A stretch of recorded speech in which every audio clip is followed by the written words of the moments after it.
Hare Krishna, Krishna Krishna, Hare Hare, Hare Rama, Hare Rama, Rama Rama, Hare Hare. হরে কৃষ্ণা।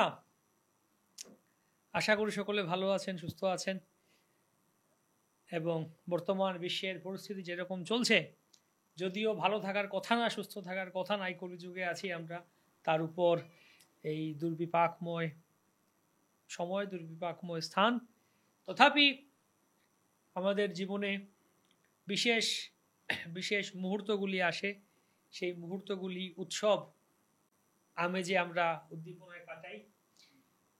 তো আবারও চলে এলো মহালয়া। এই মহালয়ার সময় চারিদিকে একটা খুব উৎসব আমেজ চলছে, যদিও বিভিন্ন দিকে বিভিন্ন কিছু চলছে। অনেকে বলছেন না, উৎসব করব না, বর্তমান সময় অসুরের সংখ্যা বেড়ে গেছে। আমি একদিন পড়ছিলাম যে না, এই অসুরের যখন আধিপত্য বেড়ে গেছে তখন আর মায়ের উৎসব কি করব। তো যাই হোক, আমরা মহালয়া পিতৃপক্ষ নিয়ে আলোচনা হবে আজকে। আজকে আমাদের মায়াপুর টিভি স্টুডিওতে উপস্থিত হয়েছেন পরম পূজ্যপাদ পূজনীয় শ্রীপাদ নন্দদুলাল গৌর প্রভুকে আমরা আগেও পেয়েছি।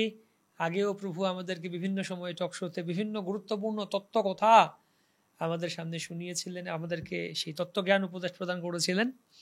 আমাদের সাথে আছেন আমাদের টকশোর নিয়মিত একজন অতিথি বক্তা, যিনি আমাদের সব প্রশ্নগুলির একদম কড়া ভাষায়, স্পষ্ট ভাষায় উত্তর দেওয়ার জন্য বিখ্যাত, শ্রীপাদ সনাতন গোপাল প্রভু। তার বিদগ্ধ আলোচনার মাধ্যমে আজকেও তিনি আমাদেরকে জ্ঞানালোকে উদ্ভাসিত করবেন। আর আমাদের টকশোর মধ্যমণি, প্রাণ বলতে পারি আমরা, যার অনুপ্রেরণায় এই সমস্ত কিছু আয়োজন চলছে, শ্রীমৎ ভক্তি বিজয় ভাগবত স্বামী মহারাজ। হরে কৃষ্ণ। তো আমরা পিতৃপক্ষ মহালয়া এই বিষয় নিয়ে আলোচনা করব আজকে 22 তারিখ, 22শে সেপ্টেম্বর, আগামী দুদিন পরই শুরু হয়ে যাচ্ছে মহালয়া পিতৃপক্ষ। তো পিতৃপক্ষ আসলে কি, এই সম্বন্ধে কার কি চিন্তা আছে? পিতৃপক্ষের সাথে মহালয়ার সাথে মা দুর্গার কি সম্পর্ক আছে? সেদিন মা দুর্গার কথা কেন আমরা শুনি? বা তর্পণ করব কিভাবে করব কি না, বা বিধিনিষেধ কি আছে? যারা কৃষ্ণ ভক্ত তারা কি করবেন, যারা কৃষ্ণ ভক্তি করছেন না তারা কি করবেন, বিভিন্ন ধরনের কথাবার্তা আছে, সবকিছু আজকে আলোচনাতে আসবে। তো আমরা প্রথমেই শুরু করব শ্রীপাদ সনাতন গোপাল প্রভুর কাছ থেকে। প্রভু, কি আছে মহালয়া পিতৃপক্ষ? আমি একটা জিনিস জানাতে চাইছি, এটা একটা বিতর্কিত বিষয়। তর্পণ করা হবে না, আমরা ভক্তি করি, আমরা এগুলো কেমন দেখব, এই বিষয়টা একটু পরিষ্কার ধারণা সকলে জানা দরকার। আমাদের ধর্মীয় মার্গে দুটো পথ, একটা হচ্ছে বৈষ্ণবদের ভক্তিমূলক সেবার মার্গ, আর এটা হচ্ছে কর্মকাণ্ডী সাধারণ ব্রাহ্মণ, সাধারণ লোক যেটা করে থাকেন। দুটো দিক রয়েছে, সব কিছু কাজে কিছুটা পার্থক্য, কিছুটা মিল অমিল সব দেখা যায়। তো সেই জন্য আমাদের মধ্যেও যারা বৈষ্ণব ধর্মে আছি বা যারা বৈষ্ণব ধর্মে নেই, কিন্তু ধর্মচর্চা করছি, আমরা একটা দ্বিধাদ্বন্দ্বের মধ্যে থাকি। তো সেই জন্য বিষয়টা যেহেতু শুরু হচ্ছে, পিতৃপক্ষ নিয়ে একটা বিশাল সকলের ভিতরে একটা আলোড়ন সৃষ্টি করে, পিতৃদেবের উদ্দেশ্যে কিছু আমাদের কর্তব্য করা উচিত। কেউ গয়া যাচ্ছেন, কেউ আমাদের কি বলে বৈদ্যনাথ বাবাধামও যাচ্ছেন, কেউ গয়া যাচ্ছেন, কেউ আর যাচ্ছেন না। আমাদের কিছু করতে হবে নাকি, এই নিয়ে একটা মাথার ভিতরে এটা কিন্তু থেকে যায়। কেউ বলছে না, গোবিন্দ সেবা করলেই সব হয়ে যায়, সর্বসিদ্ধি গোবিন্দ চরণ। তো ব্যাপারটা কি, আমাদের সনাতন গোপাল প্রভু অনেক শাস্ত্রগ্রন্থ রোমন্থন করে, তার প্রশ্নোত্তর বইতেও কিছু কিছু লোকের বিদগ্ধ প্রশ্নের বিদগ্ধ উত্তরও প্রদান করেছেন। এবং সেই সঙ্গে আমাদের নন্দদুলাল প্রভু তিনিও শাস্ত্র চর্চা করেন এবং বহু সিনিয়র ভক্তের আনুগত্যে কিছু কিছু জিনিস, দ্বিধাদ্বন্দ্ব জিনিসগুলো তিনি পরিষ্কার সিদ্ধান্ত প্রদান করেন। তো আমরা আজকে সেইটা আশা করছি কিছু একটা পরিষ্কার ধারণা পাবো। আমাদের দুজনই শাস্ত্র শ্রীমদ্ ভগবদ গীতায় ভগবান শ্রীকৃষ্ণ বলেছেন, যারা দেবদেবীর উপাসনা করে তারা দেবলোকে যায়, হুম, যারা পিতৃপুরুষদের উপাসনা করে তারা পিতৃলোকে যায়, আর যারা ভূত প্রেতের উপাসনা করে তারা ভূতলোকে যায়, আর যারা আমার উপাসনা করে তারা আমার লোকে, আমার কাছে ফিরে আসে। তাই ইয়ান্তি না? দেবব্রতা দেবান। হ্যাঁ। তো তখন সেই সময় আমি এই পিতৃ ব্যাপারটা সেইখান থেকে শুনেছি, বিশেষ করে বিশ্বনাথ চক্রবর্তীর টিকা এই সমস্ত ব্যাখ্যাগুলো কি, সেখানে তারা বলছে যে পিতৃ কাদেরকে বলা হয়। আমাদের সমাজে আমরা সাধারণত আমাদের যে ধারণা আছে, পিতৃ বলতে আমার পিতা, পিতামহ, পিতৃপুরুষ, কিন্তু তাদের উদ্দেশ্যে শ্রাদ্ধ অনুষ্ঠান, তাদেরকে পিণ্ডদান এইটাকে বলা হয়। কিন্তু গীতায় যে পিতৃপুরুষ বলছে সেটা হচ্ছে পিতৃলোক। পিতৃলোক যেখানে পিতৃরা বাস করেন, সে পিতৃ কারা, সেখানে লেখা আছে 14 মনু, তারপরে যে ব্রহ্মার যে প্রথম যে সৃষ্টির যে মুনি ঋষিরা, বিশেষ করে সপ্ত ঋষি, এদেরকে পিতৃপুরুষ বলা হয়। এবং সাধারণত এই যে সপ্ত ঋষি, যেখানে এখানে দেওয়া হয়েছে ভৃগু, মরীচি, অত্রি, পুলহ, পুলস্ত, অঙ্গিরা আর কে বশিষ্ঠ, এই 7 জনকে দেখানো হয়েছে যে উনারা সাধারণত পিতৃদের পিতা, মানে উনাদের থেকে পিতৃরা এসেছে, এইভাবে দেখানো হয়েছে। সেখানে একটা দেখানো হয়েছিল মহাভারতে, দেখছিলাম যে পিতৃদের যে 7 জন, এদেরকে ব্রহ্মা থেকে এরা তৈরি সৃষ্টি, তার মধ্যে বিরাট পুরুষের একটা সৃষ্টি আছে বৈরাজ, তারা সাধ্যদের পিতৃপুরুষ। আবার বলছে মরীচি ঋষি, তার যে পুত্ররা তাদেরকে বলা হয় অগ্নি সাত্য, যারা দেবতাদেরকে দেবতাদের পিতৃপুরুষ। তারপরে বলা হয়েছে বহিষদ, যে অত্রি মুনির পুত্র, তারা হচ্ছে দৈত্য, দানব, যক্ষ, গন্ধর্ব, রাক্ষস, কিন্নর, মানুষ, এই সমস্ত প্রভৃতির পিতৃপুরুষ। তারপরে বলেছে ভৃগু ঋষির পুত্র সমুপা। এই সমুপা মানে একজনকে অনেকজন একসঙ্গে, তাদেরকে একসঙ্গে একটাই নাম বলা আছে সমুপা, তারা ব্রাহ্মণদের পিতৃপুরুষ। আবার অঙ্গিরা ঋষির যে পুত্র হবির ভুক ইত্যাদি, তারা হচ্ছে ক্ষত্রিয়দের পিতৃপুরুষ। আর পুলস্ত ঋষি, পুলস্ত নাম শুনেছেন না, যে গোবর্ধন পর্বত নিয়ে আসছিল শালমলী দ্বীপ থেকে, কিরকম সাংঘাতিক সেই ঋষি, সেই পুলস্ত ঋষির পুত্র। সাংঘাতিক মানে কত পাওয়ারফুল সব, সব ঋষি তো পাওয়ারফুল। তো সে আর্যপ, তার পুত্ররা, তারা হচ্ছে বৈশ্যদের পিতৃপুরুষ। আবার বশিষ্ঠ পুত্র সুকালিক, তারা হচ্ছে শূদ্রদের পিতৃপুরুষ। এইভাবে পিতৃপুরুষদের উদ্দেশ্যে কেউ যদি জল তর্পণ করে, কেউ যদি পিতৃপুরুষদের সন্তোষ বিধানের জন্য শ্রাদ্ধ অনুষ্ঠান করে, তখন সেই পিতৃপুরুষরা সন্তুষ্ট হন।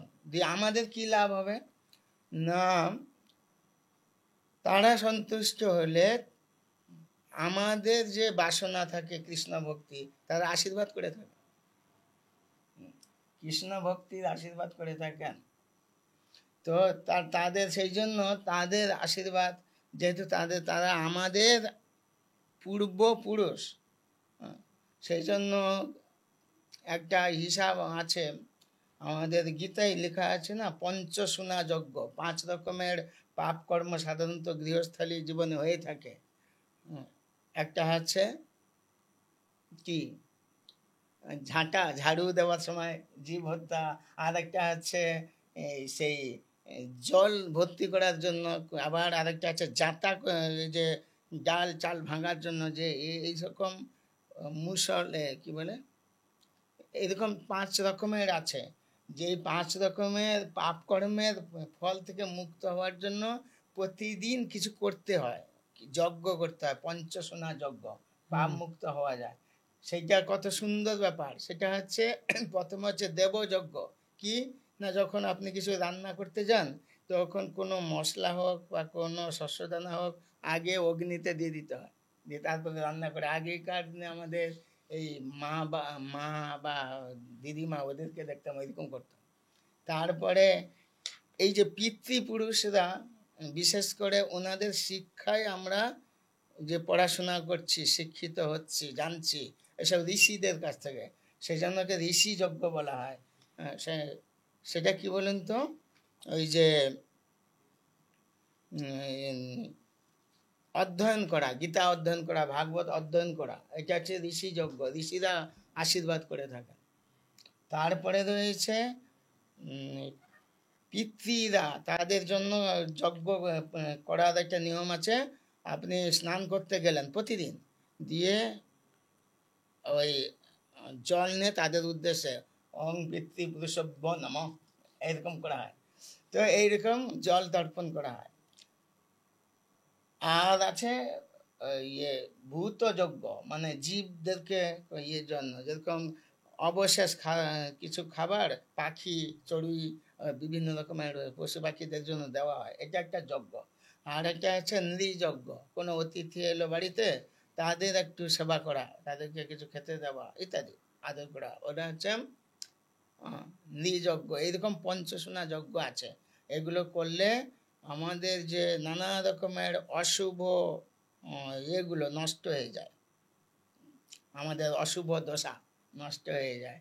আর এই পিতৃপুরুষদের জন্য যদি কেউ জল তর্পণ করে বা কিছু, অনেক সময় অনেকে আছে পিতৃপুরুষদের উদ্দেশ্যে প্রদীপ দেখায় কার্তিক মাসে, তো তাদের আশীর্বাদ হলে আমাদের মঙ্গল হয়।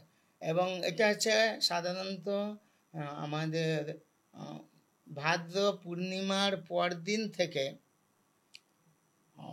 আশ্বিন অমাবস্যা পর্যন্ত 15 দিন, নাকি এই 15 দিনকে বলা হয় পিতৃপক্ষ।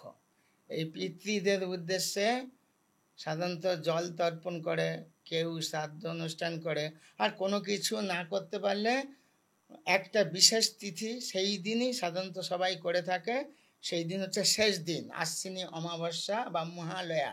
সেখানে এই মহালয়া সম্পর্কে বলা হয়েছে, পিতৃপুরুষদের সন্তোষ বিধানের জন্য নির্দিষ্ট আশ্বিনের অমাবস্যায় শ্রাদ্ধাদি উৎসবকে মহালয়া বলা হয়। মহ বলতে পিতৃপুরুষদের জন্য উৎসব, এবং আলয় বলতে আশ্রয়, যে অমাবস্যা তিথি, অর্থাৎ আশ্বিনী অমাবস্যাকে বলা হয় মহালয়া। তো সেই তিথিতে অনেকে পিতৃপুরুষদের জন্য শ্রাদ্ধ অনুষ্ঠান করেন, জল তর্পণ করেন ইত্যাদি। তো এটা হচ্ছে মহারাজ যেরকম বললেন, একটা হচ্ছে কর্মকাণ্ডীয় লাইন, আর একটা হচ্ছে আমাদের ভক্তি কাণ্ডীয় লাইন। তো কর্মকাণ্ডীয় লাইন তারা সাধারণত নিজের মঙ্গল ইত্যাদি ইত্যাদি চায়, কিন্তু ভক্তি করলে সমস্ত দেবদেবী পিতৃপুরুষরা এমনি সন্তুষ্ট থাকে। তাকে আলাদা করে কৃষ্ণ ভজনা করলে এগুলো আলাদা করে আর পূজা করার কোনো প্রয়োজন পড়ে না। তবুও যদি কেউ করে কোনো ক্ষতি নাই, কারণ তারা যারা গোবিন্দ ভজনা করে তারা যদি কোনো কিছু নিবেদন করে পিতৃপুরুষদের উদ্দেশ্যে, এমনকি দেবদেবীদের উদ্দেশ্যে, তারা আরো বেশি প্রসন্ন থাকেন এবং তারা আশীর্বাদ করেন যাতে গোবিন্দ ভক্তি আরো বৃদ্ধি লাভ করুক। সেই জন্য কোনো ভক্ত এইরকম করে থাকেন। কিন্তু এটাই যে আমাদের একদম করতেই হবে এইরকম ব্যাপার নাই। তবে মহাপ্রভু যেরকম শিখিয়েছেন সেটা, যেরকম কেউ তার নিজের পিতা দেহ রাখলে গয়ায় গিয়ে পিণ্ডদান করতে হয়, মহাপ্রভু কি করলেন, কর্মকাণ্ড লোকদের জন্য শেখালেন, গয়া গেলেন। আবার ভক্তদের জন্য শেখালেন কি না, কোথায় না বিষ্ণু পাদপদ্মে অর্পণ করতে হবে কিছু, যে দ্রব্য বিষ্ণু পাদপদ্মে আগে অর্পণ করতে হবে সেখানে, তাহলে সেটাই হবে ব্যাপার। এবং তিনি সেখানে গিয়েছিলেন হরিনাম গ্রহণ করতে, তার গুরুদেবের সঙ্গে সাক্ষাৎ। বৈষ্ণবের কাছে দর্শন, বৈষ্ণবীয় পদ্ধতি, হরিনাম করা, এইগুলো হচ্ছে মূল অনুষ্ঠানের, যে কোনো অনুষ্ঠানের মূল কথা। ভগবানের সন্তোষ বিধান, ভগবানের সন্তোষ বিধান করলে সবই। যে কোনো গৃহস্থ লোক তারা লিখে বিবাহের সময় যখন বিবাহ অনুষ্ঠান হয় সেটাকে কি লিখে, প্রজাপতয়ে নম। প্রজাপতি যিনি, তিনি হচ্ছেন ব্রহ্মা। ব্রহ্মাকেও বলা হচ্ছে সমস্ত পিতৃদের উৎস। তো তাদের কতগুলো নিয়ম আছে, এবং সবাই এই পিতৃরা, বিশেষ করে এই সমস্ত মহান ব্যক্তিরা যাদের, যেরকম এখানে 14 মনু থেকে শুরু করে, সপ্ত ঋষি থেকে শুরু করে আরো কি কি নাম বললাম, এরা সবাই কিন্তু গোবিন্দ ভক্তির অনুকূলের পথিক। এমন নয়, দেখো আমরা জানি যে এরকম সমস্ত দেবদেবী ওরা হচ্ছে বৈষ্ণবী, ওরা হচ্ছে ভগবানের প্রসাদে সন্তুষ্ট, ভগবানের নাম করলে আনন্দ পায়, ওনারাও হরিনাম জপ করে, সে পিতৃরাও সেই রকম। এবং এমনকি আমাদের যে মৃত্যুর দেবতা যমরাজ, তিনি এই পিতৃগণের একজন প্রধান মেম্বার। তো তিনি কিসে খুশি হন, তিনি হরিনাম করলে খুশি হন, ভগবানের প্রসাদ পেলে খুশি হন, তিনি এইরকম গোবিন্দ ভক্তি করলে খুশি হন। আসল তাৎপর্য হচ্ছে যে আমরা গোবিন্দ ভক্তি করব। তারপরে আমাদের দেখবেন পূজারীরা যখন ভগবানের গোবিন্দের আরাধনা করে, আরতি করে, তখন তারা প্রতিদিনই দেবদেবী, যত রকমের অন্তরিক্ষে যারা রয়েছে, সে পিতৃপুরুষ, সবার উদ্দেশ্যে কিন্তু গোবিন্দের যে আরতির প্রদীপ ভগবানকে দেখানোর পর সবাইকে দেখান, তাই তো। তো পিতৃরা কিসে খুশি হন, আর দেবতারা কিসে খুশি হন, সেটা হচ্ছে কৃষ্ণ ভক্তি কইলে সর্বকর্মকৃত হয়, সবার প্রীতি বিধান করা যায়। এইবারে কথা হচ্ছে এই মহালয়াতে কেন আমরা পার্বণ দুর্গা দেবীর গান কীর্তন করি, বা সব রেডিও সব খুলে রাখা হয়, কত সুন্দর, অনেক রাত থেকে, দারুণ লাগে, মজা, কত সুন্দর, কত রকম সুরে দেবী, মানে দুর্গা দেবীর আহ্বানী মন্ত্র পাঠ করা হয়, দুর্গা দেবীর আগমনী সমাচার সঙ্গীত গান করা হয়। সেটা হচ্ছে মহালয়া থেকে, কেন তারপরেই তো 7 দিনের মধ্যেই দুর্গা দেবী আসবেন। তো পিতৃলোকের সঙ্গে এই মহালয়ার যে আগমনী সঙ্গীতের সম্পর্ক তেমন একটা বোঝা যাচ্ছে না, কিন্তু দুর্গা দেবীকে বিশেষ করে সেটা বোঝা হয়েছে যে দুর্গা দেবীর আগমনী সংবাদ তখন থেকেই সবাইকে জানিয়ে দেওয়া হয়, প্রস্তুত হতে, যে মহামায়া দেবী, আমরা আমাদের দুর্গা দেবী কিসে সন্তুষ্ট হয়, তিনি আসছেন, তার কি করে আমরা সম্বোধনা করতে পারি ইত্যাদি। সেইটা হচ্ছে এই মহালয়ার দিনে, সেই জন্য এরকম গান করা হয়। বাহ, মহালয়ার দিন আমরা মা দুর্গার আগমনী বাণী শ্রবণ করে অত্যন্ত আনন্দিত হই। তো এই পিতৃপক্ষ মহালয়াতে যারা, আমরা শুনলাম কৃষ্ণ ভক্তি করলে সর্বকর্মকৃত সমস্ত কিছু হয়ে যায়, তো তারপরে যারা ভক্ত আছেন, বিশেষ করে গৃহস্থ ভক্ত আছেন, তাদের কি করণীয় আছে, প্রভু যদি বলেন। হরে কৃষ্ণ। আপনাদের সবাইকে শুভ মহালয়া উপলক্ষে তো অভিনন্দন। তো গৃহস্থ ভক্তের পক্ষে অত্যন্ত কি করণীয়, মূলত যে আমাদের শ্রীপাদ সনাতন গোপাল প্রভু বললেন যে কর্মকাণ্ডীয় মত থাকে এবং শুদ্ধ ভক্তির ধারা একটা থাকে। যে প্রভু সিদ্ধান্ত দিলেন কেউ যদি শুদ্ধ ভক্তির ধারাতে থাকে তাহলে যে ভগবান শ্রীকৃষ্ণ চরণে ভক্তি করলে তার সর্বকর্ম কৃত হয়ে যায়। এবং মহারাজ বলেছিলেন যে সর্বসিদ্ধি গোবিন্দ চরণ হয়ে যায়।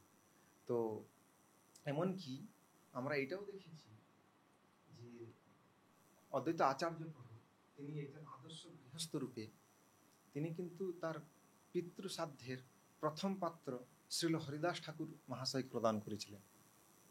কিন্তু আপাতত হরিদাস ঠাকুর সর্বশ্রেষ্ঠ বৈষ্ণব হলেও কিন্তু মানে সমাজের লোক জানতেন যে তিনি যবনকুলে এসেছেন। কিন্তু অর্থাৎ আমরা এখানে সিদ্ধান্ত দেখতে পাচ্ছি যে যারা শুদ্ধ ভক্তির পথে আছে তারা কৃষ্ণ ভাবনাময় এবং কৃষ্ণ ভক্তকে সন্তুষ্ট করার মাধ্যমে মানে তার তথা পূর্বপুরুষের সবকিছু মঙ্গল করতে পারে।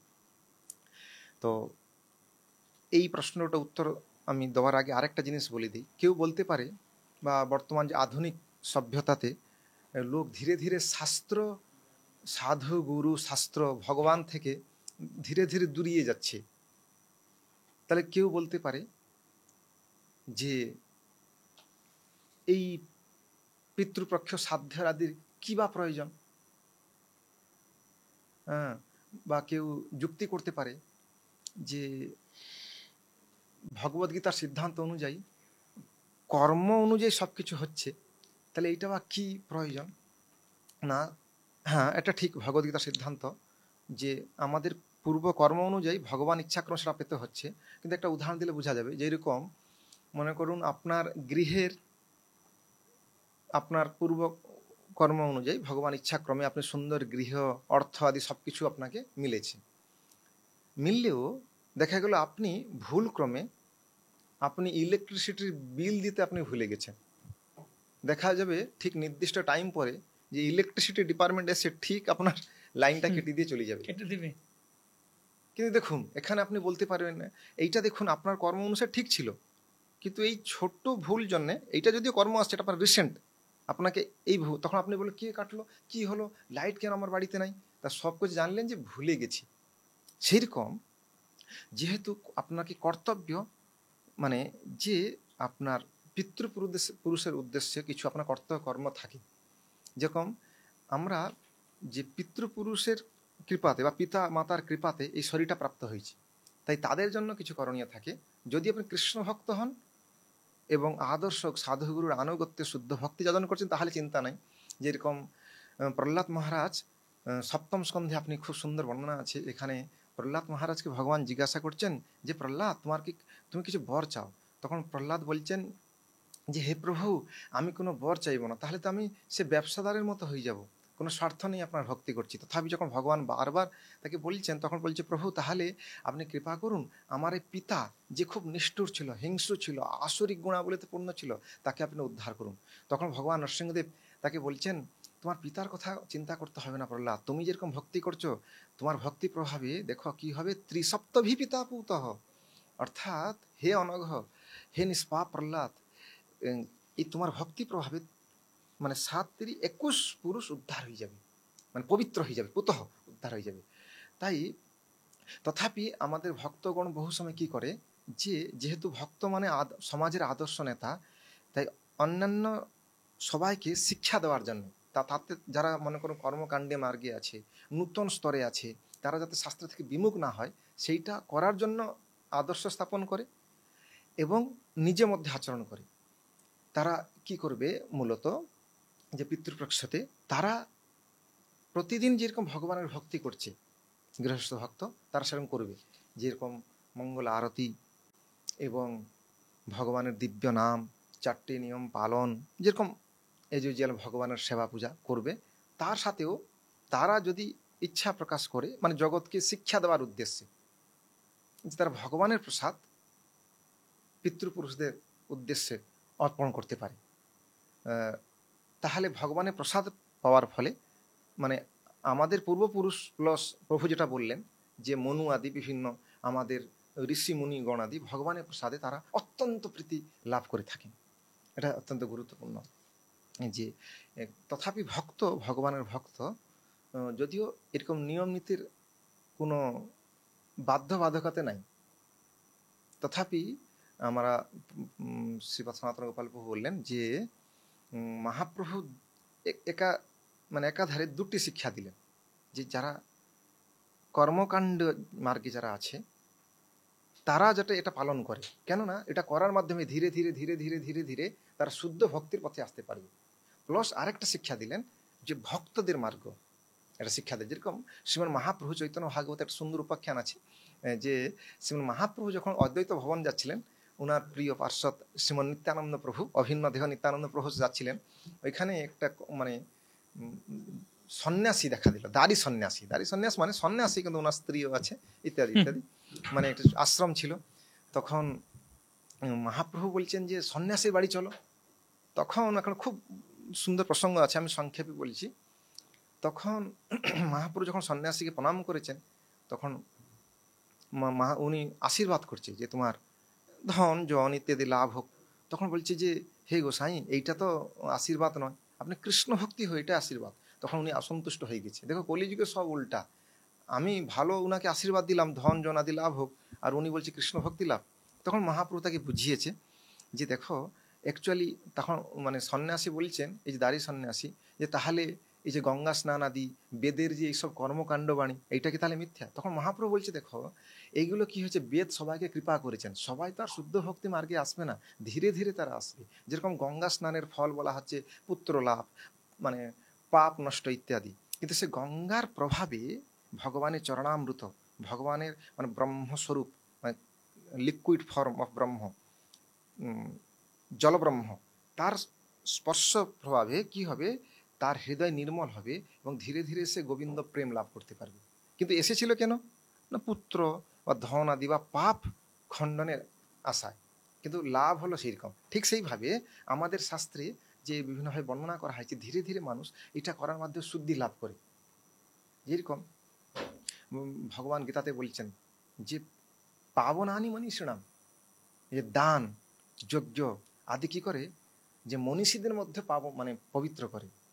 তাহলে কেউ ভক্ত বলতে পারে আমি যেহেতু ভগবানের তীব্র ভক্তি করছি, তাহলে এটা করার দরকার নাই। কিন্তু ভক্ত এই জন্য করবে যে সমাজে একটা আদর্শ স্থাপন করবে, এইটা যে গুরুত্ব। কেন, মানে যখন একজন, আপনি মনে করুন একজন গৃহস্থ ভক্ত, আপনি যে গ্রামে আছেন সবাই আপনাকে ফলো করছে, কেন, সবার বাড়িতে ঝগড়াঝাটি হচ্ছে স্বামী স্ত্রী হতে, কিন্তু আপনার বাড়িতে খুব সুন্দর বৈকুণ্ঠ, যেদিনে গৃহে ভজন দেখি সেদিনে গৃহেতে গোলক ভাই, সবাই কিন্তু ফলো করে। এই বাড়িতে খুব সুন্দরভাবে শান্তিপূর্ণভাবে জীবনযাপন করছে, কোনো ঝগড়া নাই ঝাঁটি নাই, ভগবানকে কেন্দ্র করে জীবনযাপন করছে। এবং এই ওনার বাড়ির কেন্দ্রে হচ্ছে ভগবান শ্রীকৃষ্ণ, আর আমার বাড়ি কেন্দ্রে আমি আছি, তাই ঝগড়াঝাঁটি হচ্ছে, সবাই কিন্তু আপনাকে ফলো করে আপনার গ্রামে, তাই আপনি যেটা করবে সবাই কিন্তু এটা ফলো করবে। তাই এটা কিছু না কিছু তার আদর্শ স্থাপন করা উচিত। এবং এই উপলক্ষে আপনার বেশি করে হরিনাম করা উচিত এবং জগৎজীবকে প্রচার করা উচিত। এবং যারা এই শুদ্ধ ভক্তির পথে আসতে পারবে না, তারা যাতে বৈদিক যে একটা পরিধি ভিতরে থাকে, তাদেরকে এটা করার জন্য উৎসাহ দেওয়া দরকার। যেরকম মানে ভগবান শ্রীকৃষ্ণ বলছেন গীতাতে যে সর্বধর্মান পরিত্যাজ্য, তুমি সব কিছু ছেড়ে আমার শরণ গ্রহণ করো। কিন্তু বহুত ব্যক্তি আছে হয়তো যারা সত্যগুণে নাই, বা তারা হয়তো দেখা গেল বিভিন্ন দেবদেবীর পূজা করছে, তারা ডাইরেক্ট ভগবান কৃষ্ণ ভক্তিতে আসতে পারছে না। তার মানে নয় যে তাকে ডাইরেক্ট ওখান থেকে আমি নিরুৎসাহ দিব, তাদেরকে ধীরে ধীরে মানে ভক্তিও করবে, যে যেটা করছে তার সাথে সাথে গীতা ভাগবতের অধ্যয়ন তাকে যুক্ত করতে হবে এবং বৈদিক শাস্ত্রের সিদ্ধান্ত তাকে শোনাতে হবে এবং তাকে হরিনাম করতে দিতে হবে। ধীরে ধীরে তারা বুঝতে পারবে আমি যার ভক্তি করছি দেবদেবী, তারা অ্যাকচুয়ালি পরম পুরুষোত্তম শ্রীকৃষ্ণের সেবক আর সেবিকা। একলা ঈশ্বর কৃষ্ণ আর্ষ ভৃত্য, তারে যেইছে ন্যায় চায় তেইছে করে নৃত্য। একমাত্র পরমেশ্বর ভগবান শ্রীকৃষ্ণ, এরা সবাই তার সেবক সেবিকা। এইভাবে যখন বুঝতে পারবে তারা ধীরে ধীরে কিন্তু কৃষ্ণ ভক্তি পথে আসবে। আর আমরা দেখতে পাই, মানে আমরা মানে বহু বহু ঘটনা দেখতে পাই, শাস্ত্র থেকে দেখতে পাই, প্র্যাকটিক্যাল জীবনে দেখতে পাই। তাই গৃহস্থ ভক্তদের একমাত্র মানে মূল কর্তব্য হচ্ছে তারা নিজে ভক্তি করবে, তার সাথে কিছু জিনিস আচরণ করে জগৎকে শিক্ষা দিবে এবং তাদেরকে প্রচারও করবে। আর এমনি সবাইকে উৎসাহ দিবে তারা যাতে বৈদিক শাস্ত্রের এই পরিধি ভিতরে থাকে, তারা যাতে নাস্তিকতার পথে বা উচ্ছৃঙ্খলতার পথে না চলে যায়। হরে কৃষ্ণ। জয়। এই প্রসঙ্গে একটু বলি, প্রভু নন্দুলন প্রভু বললেন যে আমাদের যদি কোনো দেবদেবীর পূজা করতে হয় বা পিতৃপুরুষদের সন্তোষ বিধান করতে হয়, তাদের যদি আশীর্বাদ লাভ করতে হয়, তাহলে তাদেরকে সন্তুষ্ট করতে গেলে কি দিতে হবে? শ্রাদ্ধ অনুষ্ঠান করুন না যাই করুন, বিশেষ করে তারা কি চান সেই ব্যাপারে পার্বতী দেবীকে শিব বলছেন। প্রাচীন সংস্কৃত গ্রন্থ কি নাম, শাস্ত্র প্রমাণখণ্ড, সেখানে বলছেন পার্বতীকে শিব বলছেন অহং ব্রহ্মা ত্বম ঈশানী দেবাশ্চ পিতরস্তথা মুনয় ঋষয় সর্বে প্রসাদ যাচকা ধ্রুবম। হে পার্বতী, আমি, তুমি, ব্রহ্মা, দেবতারা, পিতৃপুরুষেরা, মনীষীরা সবাই ভগবানের প্রসাদ আমরা পেতে চাই। হ্যাঁ, সবাই কৃষ্ণ প্রসাদ পেতে চায়, গোবিন্দ প্রসাদ পেতে চায়। আর গোবিন্দ প্রসাদে সর্বপাপ মুক্তি। হ্যাঁ, যজ্ঞাশিষ্ট যজ্ঞাশিষ্ট সন্ত মুচ্চন্ত সর্বকিল বিষয়ী। তখন পাপা, যে আমাকে ভোগ সেই জন্য মূল কথা আছে এই সমস্ত পিতৃপুরুষ, সমস্ত দেবদেবী, ওনারা কি চান? হরিনাম চান, হরি প্রসাদ চান। ওনারা চান যে আমাদের পিতৃপুরুষরা চান যে আমাদের বংশধর যেন সবাই গোবিন্দ ভক্তি অনুশীলন করে, তাহলে আমরা খুশি হব। আর সেসব যদি না থাকে, আপনি যতই শ্রাদ্ধ দেন, যতই কর্মকাণ্ড পন্থা করেন, হ্যাঁ, যদি কৃষ্ণ ভক্তি না থাকলো, তাহলে বুঝতে হবে এই জন্ম মৃত্যু সংসার চক্রে ঘূর্ণিপাকে পড়ে পড়ে কোথায় কবে কি উদ্ধার পন্থা পাওয়া যাবে তার ঠিক নেই। সব কিছু অনুষ্ঠান করলেও কিছু লাভ নেই। সমস্ত সিদ্ধি গোবিন্দের চরণে, আর কিছু নেই। আর এটা হচ্ছে কৃষ্ণ ভক্তি কইলে দুনিয়ার যত রকমের কর্তব্য সবকিছু সমাধান হয়ে যায়। কৃষ্ণ ভক্তি কইলে সর্বকর্মকৃত হয়। এই পঞ্চশোনা পাপের ব্যাপারে লিখছেন, উদুখল, জাতা, চুল্লি, জল কলস, সম্মার্জনী, ঝাঁটা, গৃহস্থের পঞ্চশোনা পাপ হয়। এই জন্য পঞ্চশোনা যজ্ঞ অধ্যাপনং ব্রহ্মযজ্ঞ, পিতৃযজ্ঞস্তু তর্পণম, স্নান করতে গিয়ে তর্পণ করা, হোম দৈব বলি, হোম যজ্ঞ হচ্ছে দেবতাদের উদ্দেশ্যে যজ্ঞ, আর বলি ভৌত, বলি দেওয়া হলে ভূত যজ্ঞ। বলিটা অনুমোদন আছে? বলি না, এটা মানে ভগবানের এই যে প্রসাদ, পরিষ্কার কথা। একটা আছে আপনি গৃহস্থ লোক, ভক্ত লোক, আপনি প্রতিদিন রান্না করবেন কিনা। হ্যাঁ, ব্রহ্মযজ্ঞ হচ্ছে সেই কিছু শস্যদানা উনুনে দেওয়া, ওং বিষ্ণু বা এরকম কিছু একটা বলতে হবে। তারপরে পিতৃদের উদ্দেশ্যে আপনি স্নান করবেন কিনা। হ্যাঁ, স্নান করার সময় পিতৃদের উদ্দেশ্যে জল তর্পণ করুন, সেটা আছে। তারপরে প্রতিদিন গীতার শ্লোক একটা বা কিছু ভাগবতের শ্লোক একটা পড়ুন, ওইটাই হয়ে গেল আপনার যজ্ঞ, ঋষি যজ্ঞ। তারপরে বলি মানে প্রসাদ, বলি মানে ছাগল বলি নয়, বলি হচ্ছে যা কিছু খাচ্ছেন সেইগুলো, এই যে যত রকমের পাখি টাখি আছে, বিড়াল থেকে, কুকুর থেকে, কিংবা চড়ুই পাখি, আমরা জানি এরকম করে প্রতিদিন, তাদের উদ্দেশ্যে ভূত যজ্ঞ কে বলা হয়, মানে ভূত মানে জীব, ভূত মানে ভূত প্রেত না, ভূত মানে জীব, তাদের উদ্দেশ্যে কিছু অন্ন কোথাও রেখে দেওয়া হয়, ছড়িয়ে দেওয়া হয়, পিঁপড়ে দাও খায়, সবাই তো খায় সেগুলো।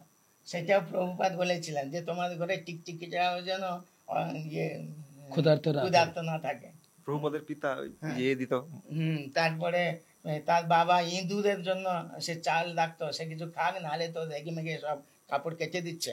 তারপরে সেটা হচ্ছে লাস্ট হচ্ছে নিযজ্ঞ, মানে অতিথি পূজন। হ্যাঁ, যারা অতিথিরা আসছে, কেউ তারা সেই জন্য গৃহস্থরা বলে কে এখানে আগে কে না খেয়ে আছো তাড়াতাড়ি আসো, তখন ডেকে আনা হয়। এখনো গৃহস্থরা এরকম করে। তো এই সমস্ত যজ্ঞ করলে সর্বপাপ মুক্ত হওয়া যায়। এমনকি বাস্তু শাস্ত্রেও বলছেন যে বাস্তু দোষ থাকে, তো বলছে ঘরের বাইরে বা কোথায় জল রেখে দিলে পাখির জন্য, বা কিছু সেরকম দানা রেখে দিলে খাবার, ওরা এসে খেয়ে যায়, এতে ঘরের বাস্তু দোষ নষ্ট হয়।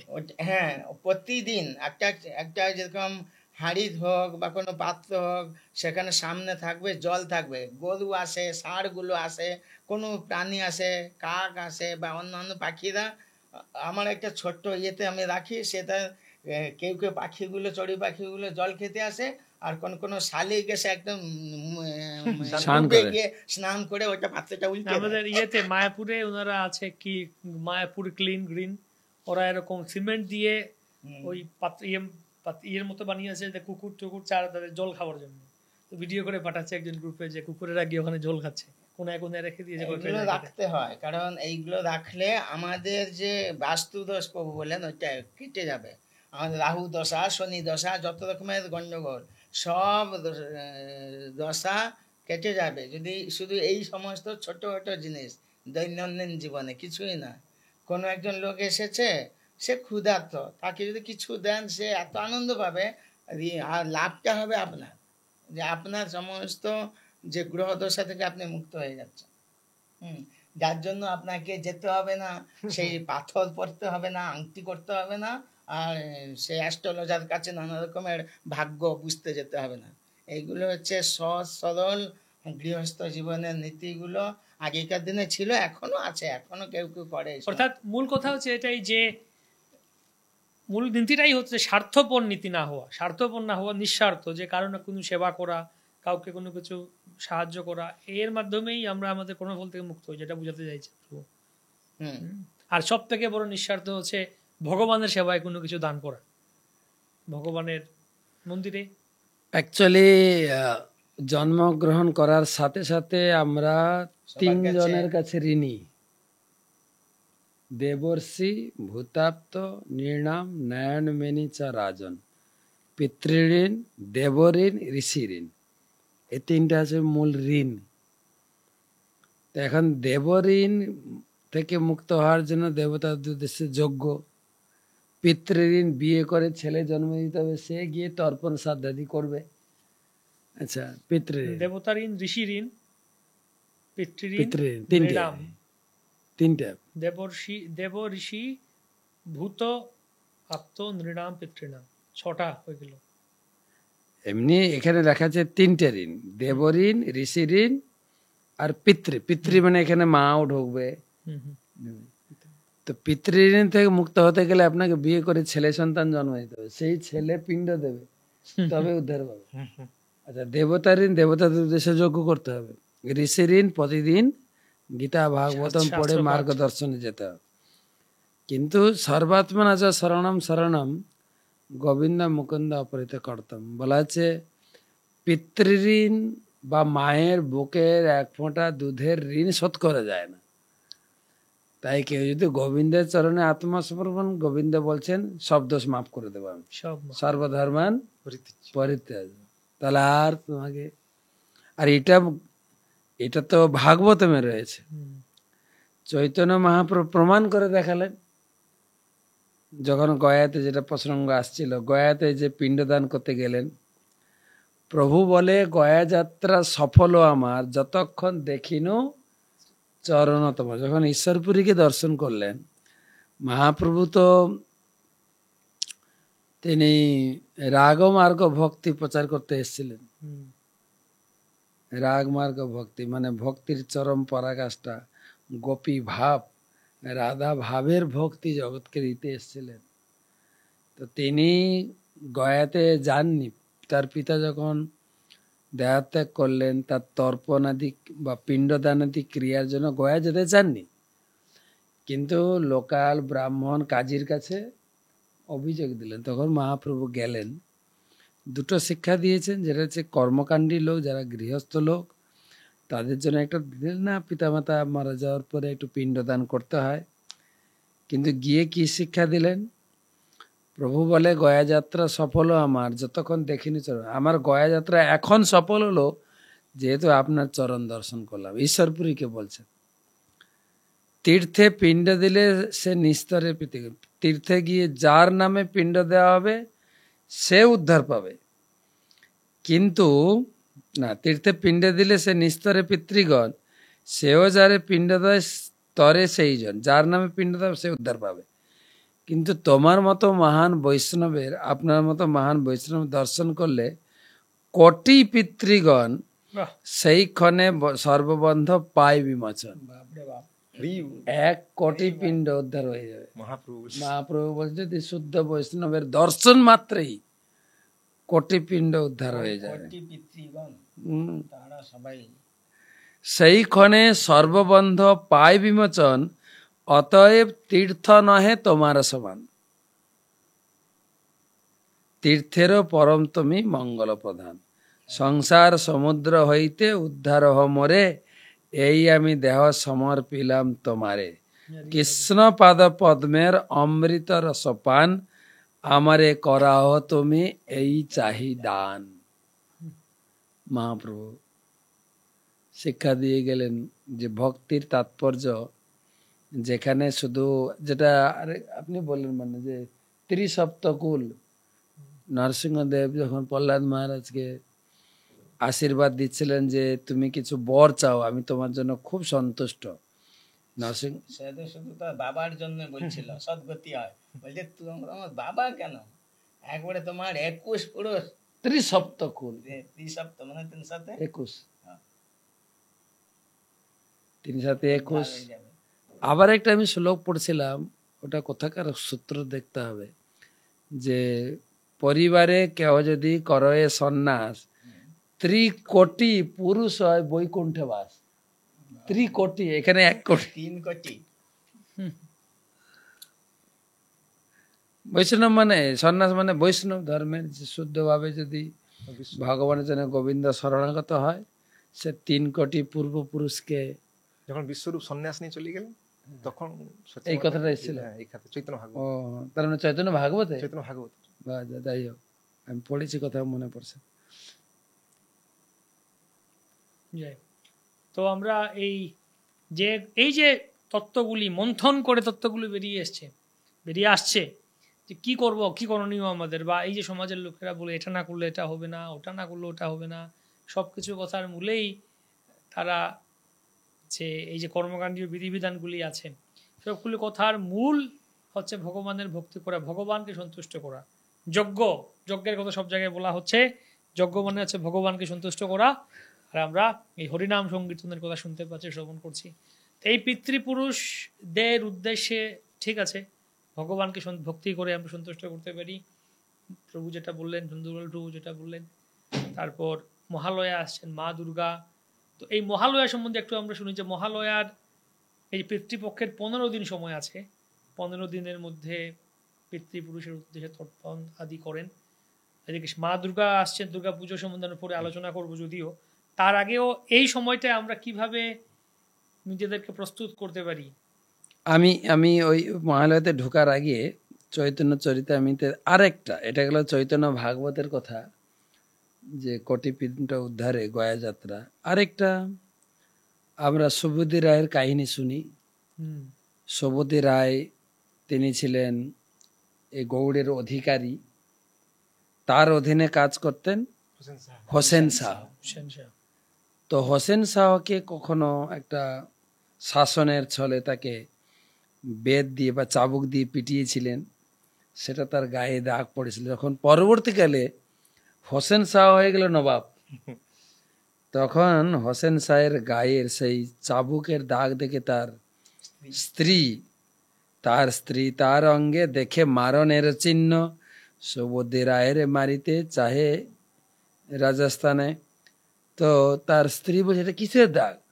তখন বলছেন যে আমার যখন পোস্টটা মালিক ছিলেন সুবুদ্ধি রায়, তখন আমাকে শাসন করে চাবুক দ্বারা আঘাত করেছিলেন।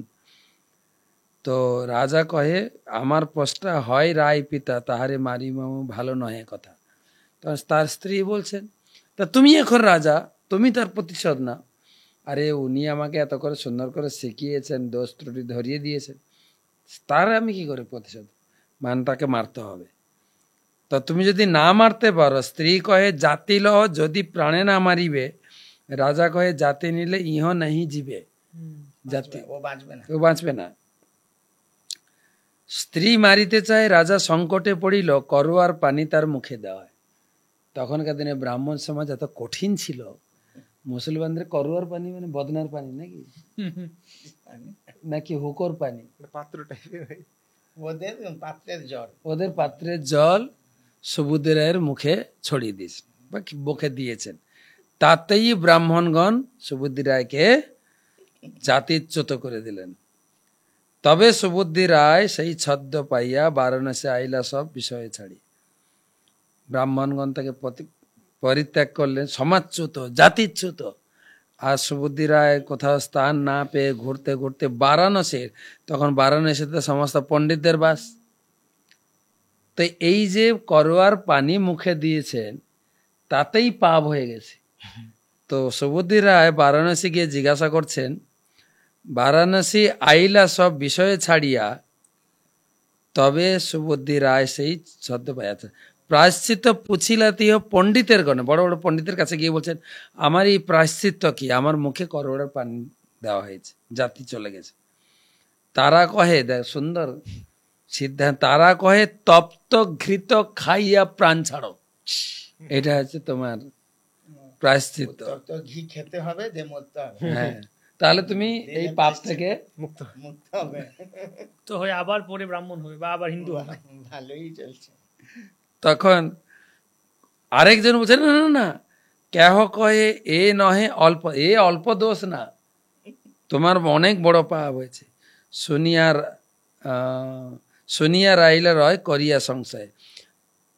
কেউ বলছে না, তোমাকে গলায় কলসি বেঁধে হেড মুন্ড হয়ে গঙ্গায় ডুবে মরতে হবে। কেউ বলে না, প্রজ্বলিত অগ্নিতে হেড মুন্ড হয়ে মরতে হবে। তখন ভাগ্যক্রমে মহাপ্রভুর সঙ্গে দেখা। তবে যদি মহাপ্রভু বারাণসী আইলা, তারে মেলে রায় আপন বৃত্তান্ত কহিলা। তো রামানন্দ রায় সব বললেন। আর মহাপ্রভু বাংলার লোক, তো সুবুদ্ধিও বাংলার, তখন একটু জানা পরিচয় ছিল। তখন আমার কি হবে, আমার এই পাপের মুক্তির উপায় কি? মহাপ্রভু কি বিধান দিয়েছেন দেখেন। প্রভু কহে ইহা হইতে যাহ বৃন্দাবন, এখান থেকে তুমি বৃন্দাবন চলে যাও, নিরন্তর করো তুমি নাম সংকীর্তন, নিরন্তর নাম সংকীর্তন করো, এক নামা ভাসে তোমার পাপ দোষ যাবে, নামা ভাসে। আর নাম লইতে তুমি কৃষ্ণ চরণ পাইবে, আর নাম লইতে কৃষ্ণ স্থানে স্থিতি, মহাপাতকের হয় এই প্রায়শ্চিত্ত।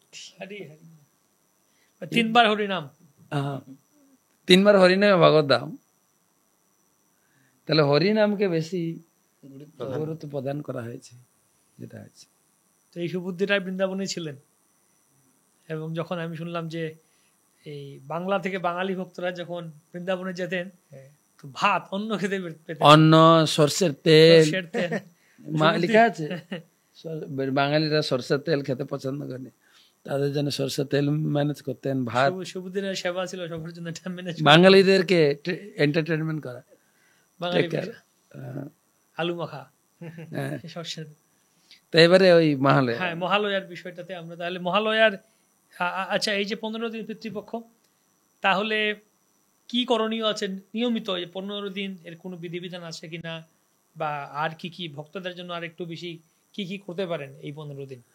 যেটা সনাতন বাবু বললেন যে পিতৃ মানে আমার বাবা নয়, যেটা প্রথমে পিতৃপুরুষ মানে অর্য মা বা যে লিস্ট উনি বললেন, সেসব মহান মহান ঋষি, সব বড় বড় ব্যক্তিত্ব। এবং সেটার সঙ্গে যুক্ত হচ্ছে আপনার মহালয়া, মহৎ, যেটা প্রভু ব্যাখ্যা করেছেন। মহালয়া মানে মহান ব্যক্তিদের আলো। মোহ বলতে ওরা, হ্যাঁ, সেই সমস্ত পিতৃপুরুষরা। আর মানে আশ্রয় নেয়, মানে সেই সমস্ত মহর্ষিদের জন্য উৎসবকে মোহ বলা হয়। উৎসব কেন? তাদের সন্তোষ বিধানের জন্য, পিতৃপুরুষদের সন্তোষ বিধানের জন্য যে উৎসব, তাকে বলা হয় মোহ। তারপরে যুক্ত আলয় মানে আশ্রয়, অর্থাৎ যে আশ্বিনী অমাবস্যাতে ওই উৎসবটা কি বলে, উৎসর্গ করা হয়। উৎসর্গ করা হয়। এই উৎসব যে তিথিকে আশ্রয় করে এই অনুষ্ঠানটা হয়, তাকে বলে আলয়, মহালয়া। মানে মহৎ ব্যক্তিদের উদ্দেশ্যে এই উৎসব বা পর্ব বা অনুষ্ঠানটাকে, সেটা পিতৃপুরুষদের উদ্দেশ্যে। সে পিতৃপুরুষদের মধ্যে যমরাজও আছে, অর্জমানও আছে, সে 14 মনু আছে, সে আমাদের যারা, আমাদের যে গোত্র লেখা হয়, যাদের যাদের গোত্রের অন্তর্গত সব, তারাও রয়েছে কতজন। কিন্তু সাধারণত যদি আমরা বুঝি যে পিতৃপুরুষ মানে আমার পিতা, আমার পিতা কোথায় জন্মেছে, কি হয়েছে, সে কোন পিতা, কোন পিতা, কোন জন্মের পিতা, এই জন্মের পিতা। ওইরকম এই পিতৃপুরুষের কথা বলা হচ্ছে না। মহালয়া এই পিতৃদের জন্য নয়, সমস্ত পিতৃপুরুষদের জন্য জল ইয়ে করা হয়, জল তর্পণ করা হয়। ভগবানের প্রসাদ দিয়ে শ্রাদ্ধ অনুষ্ঠানও করা হয়। যারা সমস্ত পুরোহিত আছেন তারা জানেন সেই পিতৃপুরুষদের অং পিতৃপুরুষভ্য নমঃ বলে। সেই পিতৃপুরুষভ্য মানে একজন পিতা নয়, সব বড় বড় সব ব্যক্তিত্ব। যাই হোক, মূল করণীয় এটাই, যেরকম এখন যদি কেউ তার নিজের পিতার উদ্দেশ্যে যদি তর্পণ করে, ক্ষতি তো কিছুই নাই। তো মেন তর্পণ হচ্ছে যেটা আপনি শুরু করছিলেন, যে শ্রদ্ধার সহিত ভগবান বিষ্ণুর প্রসাদ নিবেদন করা, তার উদ্দেশ্যে ভগবানের কাছে গিয়ে প্রার্থনা করা।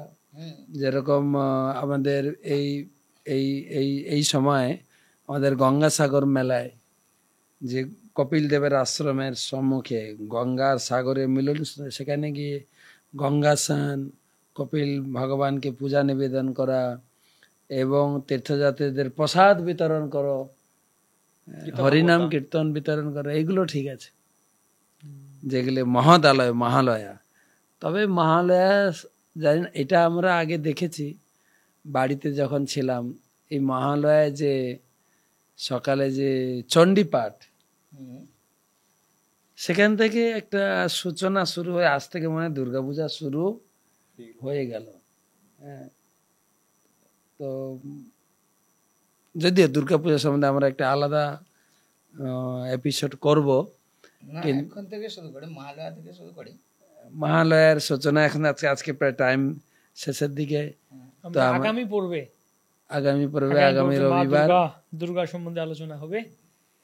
তো আজকে আমরা শেষের দিকে চলে এলাম। তো একটাই আজকের পুরো আলোচনার যে মূল সারমর্ম এটাই, যে আমরা কিভাবে আরো ভগবানের প্রতি শ্রদ্ধাশীল, কারণ যেটা বললেন, যদি আমরা ভগবানের ভক্তি করি তাহলে পিতৃপুরুষদের প্রতি আমরা, এটাই প্রকৃত দান, আবার তাদের প্রতি আমরা দেখছিলাম গীতা মাহাত্ম্য আছে।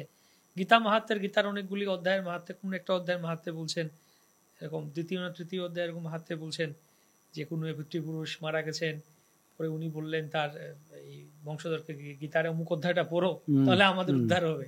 তৃতীয় ভগবানের প্রসাদ সেবা, ভগবানের প্রসাদ বিতরণ, ভগবানের প্রসাদ দান, গ্রন্থ গীতা ভাগবত অধ্যয়ন, এই সমস্ত গোবিন্দ ভক্তি, গোবিন্দকে প্রদীপ দান, যাবতীয় কিছু ব্যাপার, এইগুলোতে পিতৃপুরুষরা খুব আনন্দিত হন। এবং এই দিনেই বিশেষ করে ওই আশ্বিনী অমাবস্যা তিথিটা একটা বিশেষ তিথি, যে তিথিতে লোকে এই সমস্ত পিতৃপুরুষরা আসেন এবং দর্শন অন্তরিক্ষে তারা কোনো এই পিতৃপুরুষদেরও আমরা দেখতে পাবো না। তারা হচ্ছে, এই লেখা আছে যে কেহ কেউ দেহধারী, আবার কেহ কেউ কি বলে অগ্নি রূপ, ওদের সূক্ষ্ম শরীর সব। হুম। তো এইরকম ভাবে তারা আসেন, তারা বিশেষ করে এই দিনেই আসেন যে আমাদের সব বংশধররা কি করছে না করছে, কিন্তু তারা কিছুই বলেন না। কেউ যদি তাদের কাছে তাদের উদ্দেশ্যে প্রদীপ নিবেদন করতে পারে, তাদের উদ্দেশ্যে জল তর্পণ করে, এই যেরকম আমরা গোবিন্দ পূজা প্রতিদিনই করি, কিন্তু জন্মাষ্টমীতে একটা বিশেষ দিন, তাই না? ঠিক সেই রকম ব্যাপার, প্রতিদিন আমাদের শিব পূজা হচ্ছে কিনা হচ্ছে, কিন্তু শিব চতুর্দশী একটা বিশেষ দিন, সেরকম প্রতিদিনই আপনাদের গৃহস্থ লোকেরা এরকম পিতৃতর্পণ করছেন, কিন্তু এই মহালয়া একটা বিশেষ দিন। পিতৃপক্ষটা এই 15 দিন একটু বেশি করে জব করেন। এমনকি বলা হয়েছে ওই 15 দিন যদি কিছু না করে ওই দিনটাতে যেন আপনি মহালয়ার দিন। পারেন, এইরকম ব্যাপারগুলো, আর কিছুই না। আরেক মিনিট একটা আমি বলছি, মানে যদি আপনারা বুঝতে পারবেন যে কোনো কারণে আপনার পিতা ভক্ত হতে পারেননি, খুব পাপ করেছে, তাহলে একটা সুন্দর সিদ্ধান্ত পদ্মপুরাণ থেকে শ্রীমদ্ ভাগবত মাহাত্ম্যে, সেখানে ধুন্ধুকারী যখন ভূতদেহ প্রাপ্ত হয়ে গেছে, তখন তার ভাই যখন জানতে পারলেন ধুন্ধুকারী আপনার গোকর্ণ, তখন গোকর্ণ গয়াতে গিয়ে পিণ্ডদান করেছে। তথাপি যখন তার ঘুরতে ঘুরতে উনি পরিব্রাজক সাধু ছিল, যখন ফিরে আসে তার বাড়িতে, তখন দেখছে ওনার ভাই এসে গেছে অশরীরে। তখন যে কি ব্যাপার, আমি তো তোমার জন্য ইয়ে করলাম। তখন বলছে গয়াতে পিণ্ড দিয়েছি, এই করেছি, এ করেছি, সে করেছি, বহুত কিছু করেছি। বলছে ভাই আমি এত পাপ করেছি, মানে কলিযুগের মানুষ থেকেও মানে এই মতো করেছি, যার ফলে কি হয়েছে, তুমি যদি গয়াতে আমাকে লক্ষবার প্রচুরবার তুমি যতবার তুমি পিণ্ডদান করো, সাধুতর্পণ করো, তথাপি আমার উদ্ধার হবে না। আপনি মানে কি করবেন তখন, মানে আপনি সিদ্ধান্ত করে, আপনি পণ্ডিত, আপনি সাধু মানুষ, আপনি সিদ্ধান্ত করুন। তিনি মানে গোকর্ণ এত শক্তিশালী ছিল, তিনি তখন সূর্যদেবের রথকে আটকে দিয়েছে।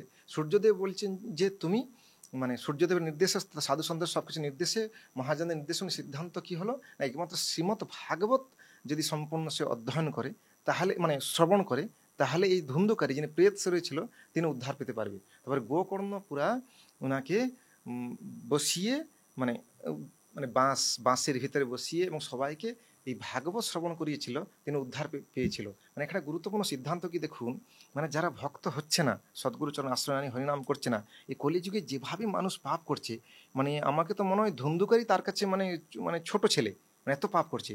এই জন্য একমাত্র যেটা মানে এখান থেকে সিদ্ধান্ত ভাগবত থেকে, যে আপনারা ওই পিতা যারা যারা ভক্তি করছেন তাদেরকে ভাগবত এনে দিন, ভাগবত তারা শুনুক, এবং তাদের যে আপনারা যে কর্ম করবেন, লাস্ট শ্রাদ্ধ করবেন, ভাগবত আপনারা পালন করান, ভাগবত শুনান, আর ভাগবত ওদের উদ্দেশ্যে দান করান। এটা একটা গুরুত্বপূর্ণ সিদ্ধান্ত। মানে কেন, ধুন্ধুকারী নিজে বলছেন যে আপনি অসংখ্যবার গয়াতে শ্রাদ্ধ করলে আমি উদ্ধার হবো না, এত পাপ করেছি। হরে কৃষ্ণ। মোটামুটি মহাপ্রভুর 3টে কথা, বলো কৃষ্ণ, ভজ কৃষ্ণ, কৃষ্ণ, কর কৃষ্ণ, হরিনাম, কৃষ্ণ পূজা আর কৃষ্ণ শিক্ষা, ভাগবতম পাঠ, এটাই হচ্ছে মূল পিণ্ডদান তর্পণ আদি ক্রিয়া, মহাপ্রভুর পাক্কা সিদ্ধান্ত। বাহ, তাহলে এইভাবে আমরা আমাদের আজকের পর্বের বেশ অনেক কিছু বিষয় আমরা পেলাম। শেষ অংশে চলে এলাম। মহারাজ সংক্ষেপে বলে দিলেন যে বলো কৃষ্ণ, ভজ কৃষ্ণ, করো কৃষ্ণ শিক্ষা। এর মাধ্যমেই আমরা সমস্ত কিছুর যত পাপ হোক বা যত দায় দায়িত্ব হোক, সমস্ত কিছু থেকে মুক্ত হতে পারি। যদি আমরা প্রকৃতপক্ষে আমাদের এই ঋণ শোধ করতে চাই মাতা পিতার প্রতি বা পিতৃপুরুষদের প্রতি, দেবতাদের প্রতি, মানব সমাজের প্রতি, ঋষিদের প্রতি, একমাত্র হচ্ছে ভগবানের ভক্তি করা। তো সকলে কৃষ্ণ ভক্তিতে থাকুন, কৃষ্ণ ভক্তি রসে মত্ত থাকুন, এই প্রত্যাশা করি, প্রার্থনা করি। সুস্থ থাকুন, ভালো থাকুন। আর সেটাও পরবর্তীতে আলোচনা হবে আমাদের মা দুর্গা সম্বন্ধে আগামী পর্বে, আগামী এপিসোডগুলোতে। যুক্ত থাকুন, এই আলোচনাগুলি সবার কাছে পৌঁছে দিন, শেয়ার করে দিন। তাহলে এই সমাজের যে বদ্ধমূল ধারণা, কুসংস্কারগুলি, অনেকগুলো থেকে মুক্ত হতে পারবো আমরা, প্রকৃত ধারণা, প্রকৃত জ্ঞান লাভ করতে পারবো। হরে কৃষ্ণ কৃষ্ণ কৃষ্ণ হরে হরে, হরে রাম রাম রাম হরে হরে।